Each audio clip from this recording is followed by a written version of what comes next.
Hello everyone, welcome to Game 2 in a best of 3 matchup between WhiteRa and LiquidNazgul. We have LiquidNazgul spawning as the red Protoss, meanwhile we have WhiteRa spawning as the orange Protoss. This is Game 2 in this best of 3, I believe. Anyways, just talking about the game and answering a couple of the questions that are out there. Some of the people have asked me to stop using or not to post part 1 in my replay when it's only a 1-part replay. And that's more of a complaint than anything else, but I haven't heard of any real reason why they don't like part 1 if there's only 1 part. The reason why part 1 is there is because a lot of players don't want to know the outcome or the ending of a game. They don't want to know that the game is only under 10 minutes. So that's the reason why I go ahead and put part 1, so that if there is a part 2, it makes sense. And if there is just because there's a part 1, you can't always guarantee there will be a part 2. LiquidNazgul going for a proxy pylon gateway rush over here by these destructible rocks.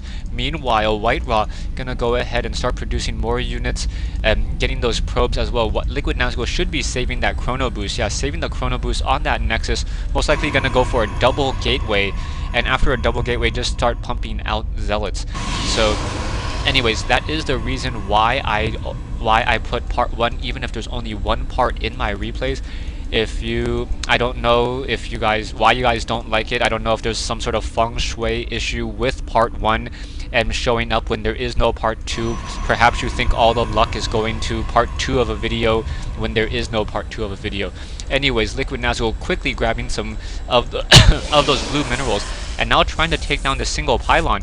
However, LiquidNazgul coming in, WhiteRa does see that there is a gateway there, and now gonna be moving over. Chrono boost on that gateway, and now units already being produced.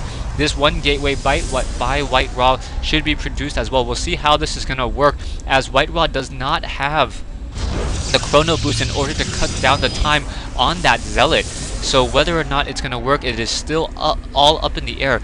LiquidNazgul getting that very first zealot and now producing 2 more zealots and now chrono boosting both of them as well. One zealot going to be coming on out, a couple probes coming off the line. Perhaps they'll do some sort of engagement and try to fight back against that one zealot. Chrono boost finally on this one gateway. So LiquidNazgul buying his time, very smart, using that micro, trying to pull that zealot away, trying to make sure it doesn't get into any sort of engagement.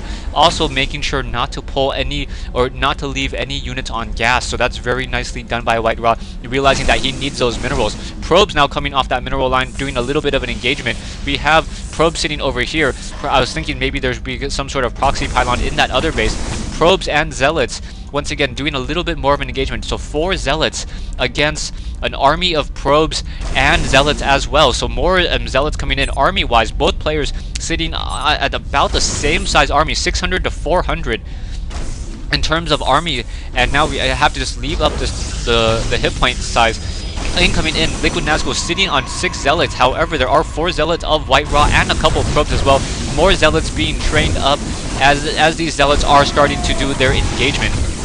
However, LiquidNazgul taking both sides suffering heavy losses. However, WhiteRa down to 200 minerals, only pretty much down to 0 zealots, and WhiteRa says GG.